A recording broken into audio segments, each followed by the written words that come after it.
So we all know that the end of the spring term and the start of the summer term are always peak times for recruitment, and everybody wants to make sure that their schools are putting the best people in front of their children. Now, we're all used to seeing suited teachers, school leaders up and down the corridors of our schools, but the nature of this pandemic has meant that we've all had to rethink what we do and rethink the process of recruitment. So it'd be helpful to share some tips on interviewing remotely. So I caught up with Sue Williamson, our Chief Executive, who's recently been on a remote interview panel. So Sue, without breaking any confidentiality, a few questions just to ask you about the process. Can you tell us a bit about how the interviews were organised? Yes, we have an HR specialist in the MAT, and they're always responsible for the preparation, working with head teachers and other colleagues. And I think that's the first thing I would say is the big tip, is just the same face-to-face. Right. Make sure your preparation is good, that you focus on what you want to get out of the candidate. Forget that you're doing this remotely. What do you want to know from that candidate for that particular post? And then the other thing, because this was a senior post, I was involved as a trustee and as the chair of the trust, and the chair of governors of the local school was involved. And to be polite, I'm on the towards the elderly age, and technology worries me. Not at all. And so did the chair of governors of the school. And I think that's the other big tip in preparation. You've got to try and take the fear away from the people who are not confident with technology. They will sit there, if you're not careful, thinking, if I press this button, am I going to disrupt the whole thing? What happens when my question comes? Now, if they're thinking all this, they're not thinking so much about the person in front of them who they're interviewing. So that is a really important tip. That's really helpful. Thank you, Sue. So can you tell us a bit about what did you ask the candidates to do, and how, if at all, was it any different to what you would normally do? Well, we asked the candidate to do a presentation, and it was a 10-minute presentation around curriculum. And we didn't say, don't do a PowerPoint. We said, present as you will. Well, the candidate decided not to do a PowerPoint. They just talked. And that was great. That was better, actually, because often when I've interviewed in the face-to-face way, I often think the technology or the PowerPoint gets in the way, and often it comes deaf by PowerPoint. So it was really good that we didn't have a presentation in the sense of a PowerPoint one. What we had was a really good talk. And it got the interview off to a really good start, because the candidate was able to put their personality into that presentation, and a lot of very useful information. They actually answered the question really well. And that's a really important thing. We were getting to know them from the very beginning. Thank you. And what about the questions that you asked on the panel? Did you make any particular changes in the light of the current crisis? Well, we talked. Well, the first question was about flexibility. One of the questions was about flexibility, and we were able to say, if you can give examples for this current situation, and the candidate did.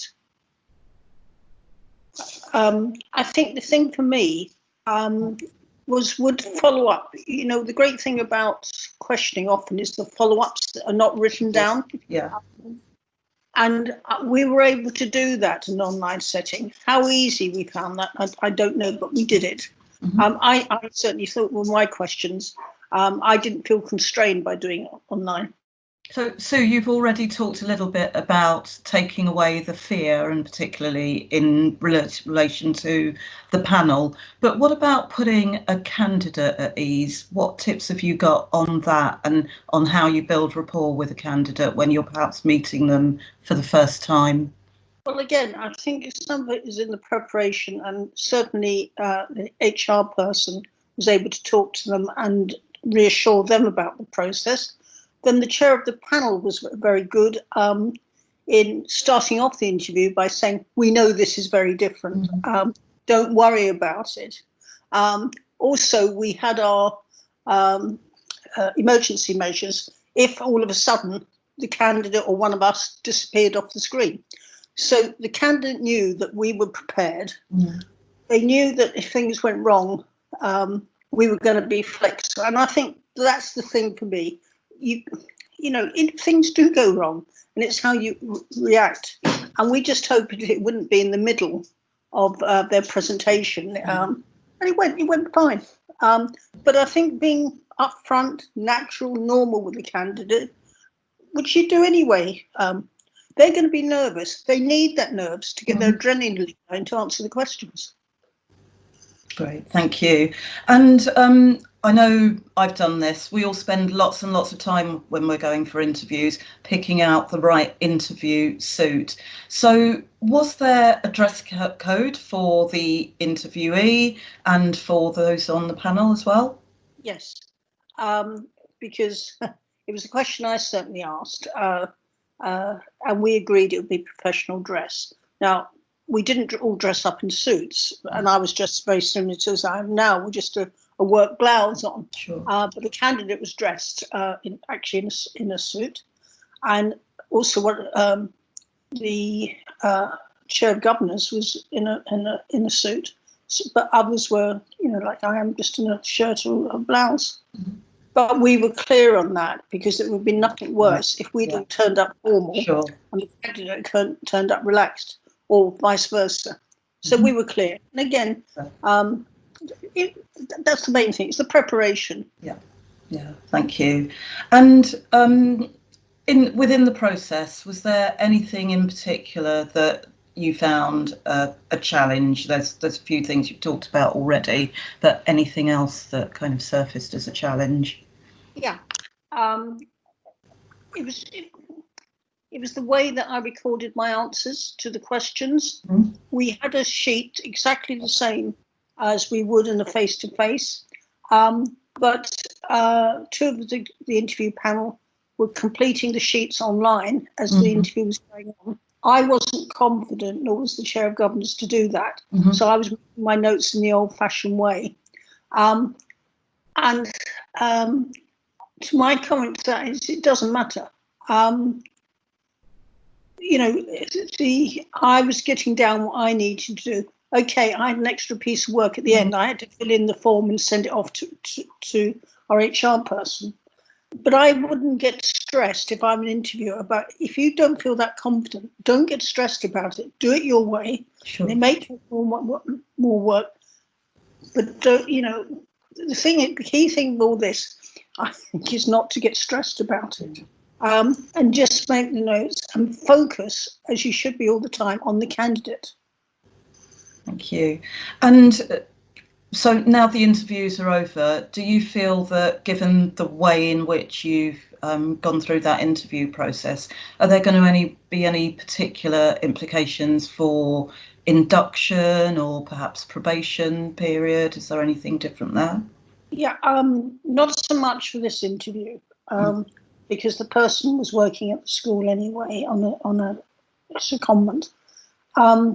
The general thing is that most candidates being interviewed for posts won't get into the school at the moment. Of course. And that, to me, is the hardest thing, because you get so much as a candidate getting the feel of the school, because it is a matching process. Is the school right for me, as well as am I right for that school? And I think you miss that. And I certainly think any external candidate, it is taking a bit of a leap of faith with that.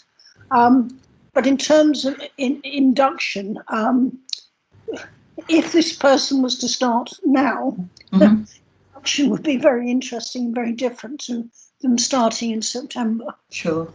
You hope. You hope we're all back up and running.